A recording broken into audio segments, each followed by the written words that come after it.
សូមស្វាគមន៍ចំពោះកម្មការមេរៀនបន្តទៀតសម្រាប់មេរៀននេះគឺយើងរៀននៅក្នុងជាមួយនឹងការបង្កើតជាចតុអង្គកែងហើយនឹង ellipse ឬក៏រង្វង់ហើយយើងនឹងស្វែងយល់អំពីការប្រើប្រាស់ទៅលើ move tool ហើយនឹងការដាក់ពណ៌ទៅលើ object អូខេអញ្ចឹងឥ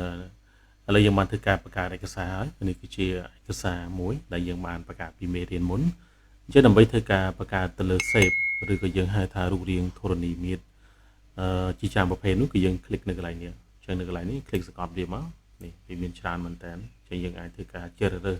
ទៅតាមរូបរាងធរណីមាត្រណាមួយដែលយើងចង់បានឧទាហរណ៍ខ្ញុំចង់បាន rectangle ចឹងខ្ញុំ click ទៅលើ rectangle tool មក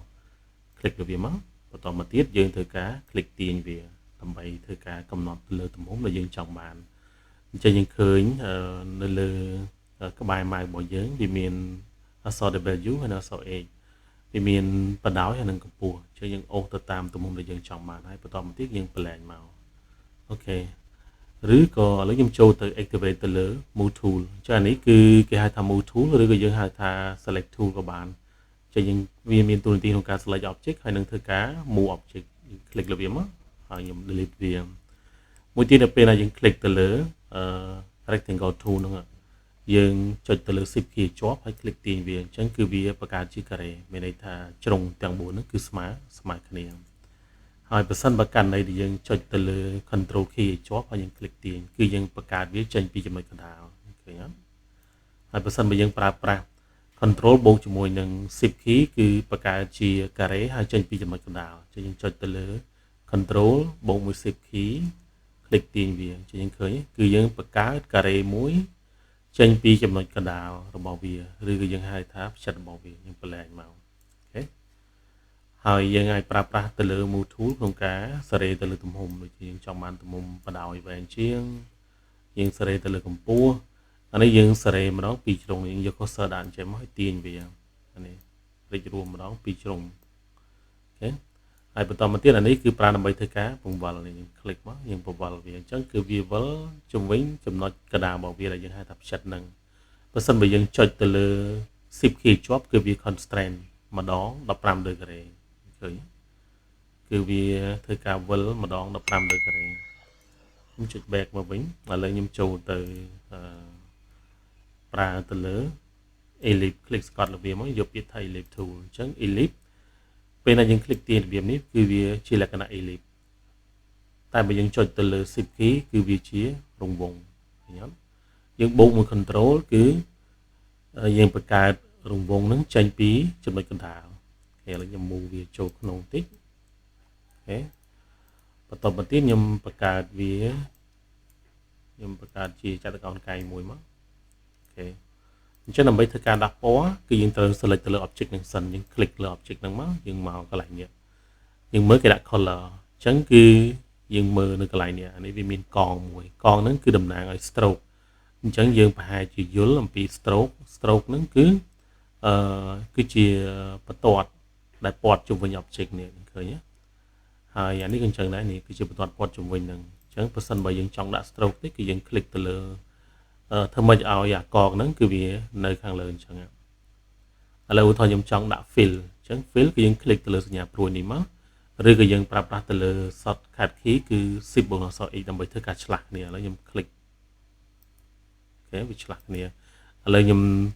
ចង់ធ្វើការដាក់ទៅលើ fill អញ្ចឹងពណ៌ខ្មៅនេះអញ្ចឹងខ្ញុំ click ទៅលើនេះមកអូខេយើងធ្វើម៉េចឲ្យកងនេះដែលវាអត់មានប្រហោងកណ្ដាលហ្នឹងនៅខាងលើលៀមដាក់ពណ៌ក្រហមឃើញទេឥឡូវឧទាហរណ៍ខ្ញុំចង់ធ្វើការដាក់ទៅលើstroke អញ្ចឹងខ្ញុំ click ទៅលើកងពណ៌សដែលមានប្រហោងកណ្ដាលហ្នឹង click ទៅវាមកហើយយើងរើសពណ៌ក៏ប៉ុន្តែយើងត្រូវកំណត់ទៅលើទំហំវាសិនបើសិនមិនអញ្ចឹងយើងទំហំវាតូចយើងពិបាកមើលយើងទៅឡើងនៅកន្លែងនេះឥឡូវដាក់ទំហំវាអូខេឃើញទំហំវាធំណា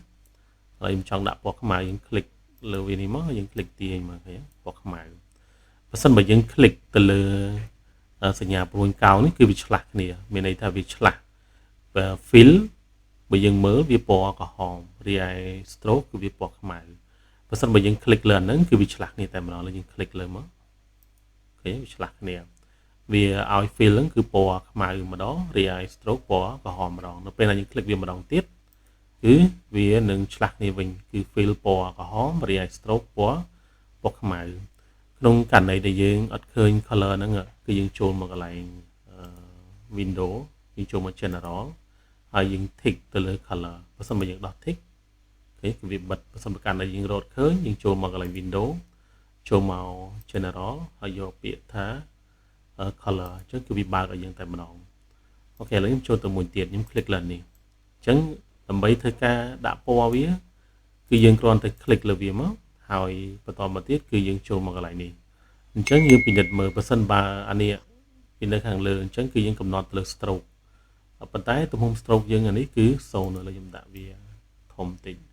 នេះពណ៌ខ្មៅដោយសារនេះខ្មៅឥឡូវខ្ញុំចង់ដាក់ពណ៌ក្រហម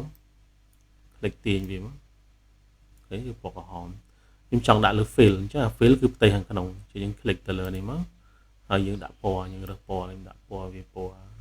ខេពណ៌ blue ពណ៌ខៀវអូខេអញ្ចឹងសម្រាប់មេរៀននេះគឺយើងបានរៀនទាក់ទងជាមួយនឹងរបៀបនៃការបង្កើតជាចតុកោណកែងហើយនឹង ellipse tool ហើយយើងរៀនអំពីការប្រើប្រាស់ទៅលើ move tool ប្រើដើម្បីធ្វើការ select object ការ move object ការ rotate object ហើយនឹងការ resize មានន័យថាយើងកំណត់ទៅលើទំហំ object ហើយយើងក៏បានរៀនអំពីរបៀបនៃការ